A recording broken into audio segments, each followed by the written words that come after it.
Now we'll discuss that two countries can also engage in mutually beneficial trade despite the similar production pattern if we find that the preference pattern differs from one country to another.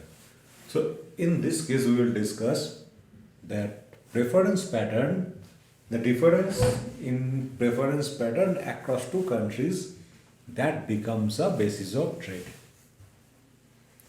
So for example we consider two countries, home country and foreign country. So both countries are subject to identical factor endowment and technology. That means the supply side in both countries are identical. So in that case, both countries will be represented by a same production possibilities curve. So here, here we can say in horizontal axis we are measuring x, in vertical axis we are measuring y, and this is the TT is the production possibilities curve of both countries. That represents the production pattern of both countries. So now if we consider country A's home country's demand is preference pattern is biased towards commodity Y, and foreign country's demand is preference pattern is biased towards commodity X. So before trade, this DT is the consumption possibility locus of both countries, home country and foreign country. So the autarkic equilibrium of country A will be determined by the tangency of its community indifference curve and the consumption possibility locus DT. So let us consider that this I0 is the consumption possibility locus of the home country, and hence E0 is the autarkic equilibrium point of home country. So we can see that E0 equals to MRT XY equals to MRS XY of home country. For MRS we can say home country's marginal rate of substitution is MRS XY. So what will be the autarkic price ratio? The autarkic price ratio will be determined by the slope of the straight line which is tangent to the PPC and CIC at point I0. So slope of P equals to MRS XY. This is the autarkic price ratio of home country minus PX by PY. The foreign country, that preference pattern of foreign country is biased towards commodity X. So its indifference curve will be closer to the horizontal axis. So we can do it that I0 star is the autarkic is the community indifference curve of the foreign country, and autarkic equilibrium of foreign country is E0 star. So autarkic price ratio of foreign country will be determined by the slope of the straight line P star. So for foreign country, E0 star indicates MRT XY equals to MRS XY star, and that will be equal to slope of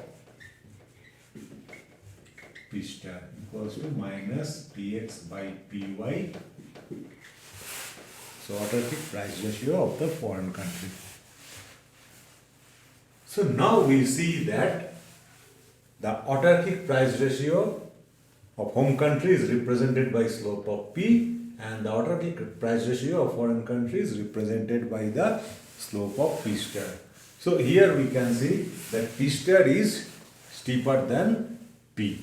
So that's why we can say that Px by Py in home country will be definitely less than Px by Py star.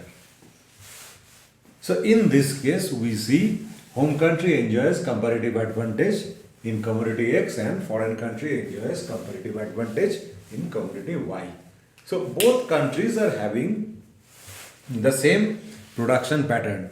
But what happens here that home country's consumption is biased towards commodity Y. That means demand for Y will be high in home country. And similarly, the foreign country's consumption is very much biased towards commodity X. So demand for commodity X will be very high in foreign country. So that's why the relative price of X by X in terms of Y will be less in home country and will be more in foreign country. And that makes the basis of trade. So in this case, what we see that autarkic price ratio differs from home country to foreign country simply due to the difference in the preference pattern or due to difference in the preference bias, taste and preference bias of the citizens of two different countries. Now the trade opens up and we know that the mutually beneficial trade can be mutually beneficial if we say that Px by Py is less than T terms of trade, international terms of trade, less than the autarkic price ratio of foreign country. So, terms of trade will be represented by a straight line which will be steeper than P but flatter than P1. So now we'll draw a straight line from here. So this is my international terms of trade line. So this is my, I am trying to do it once more because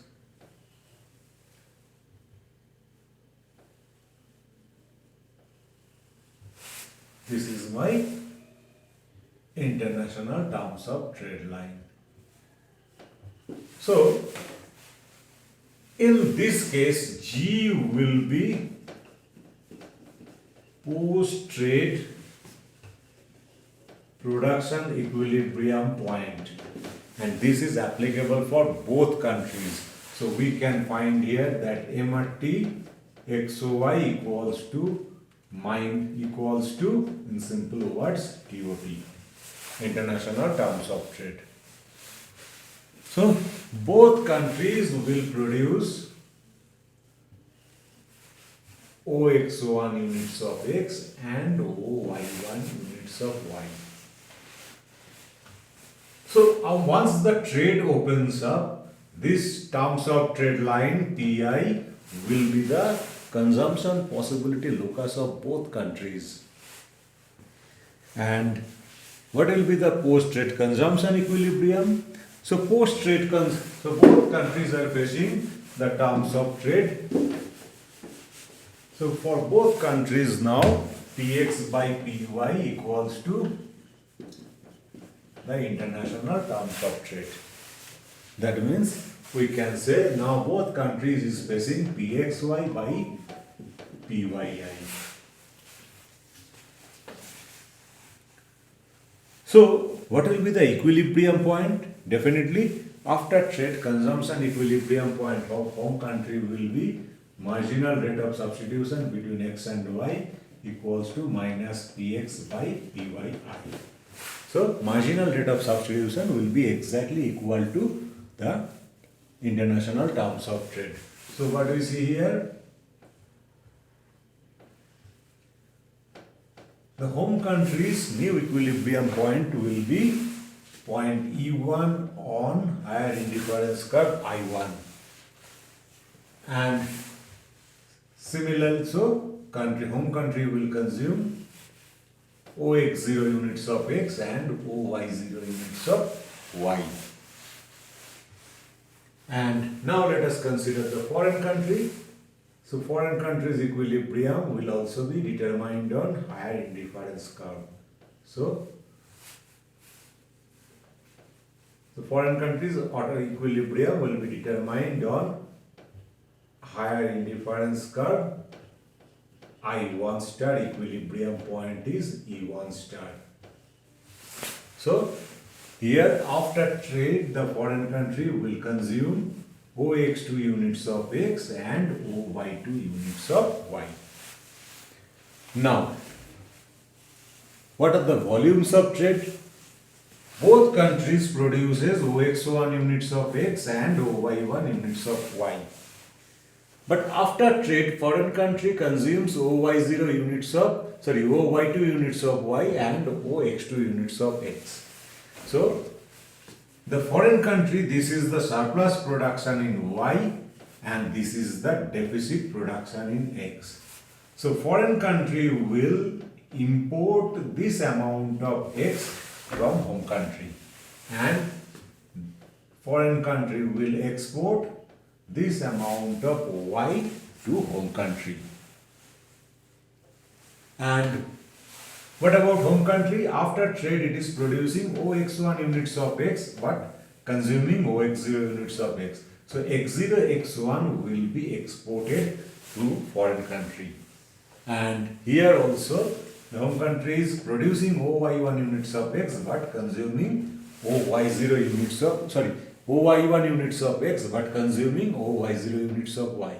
So this is the extra amount of the deficit in production which will be imported.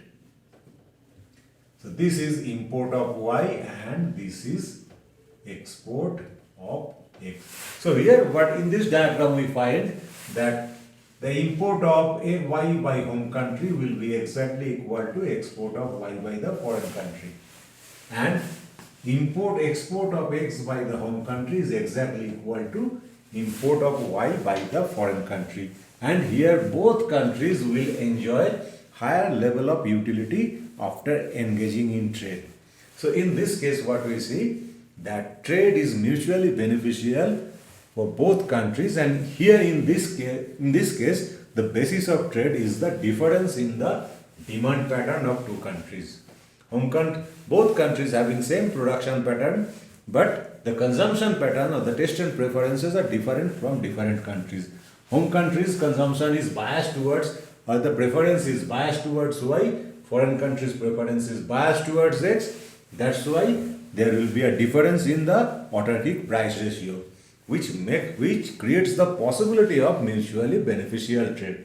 And trade will be mutually beneficial if this condition is being fulfilled, Px by Py less than Pot is less than Px by Py star.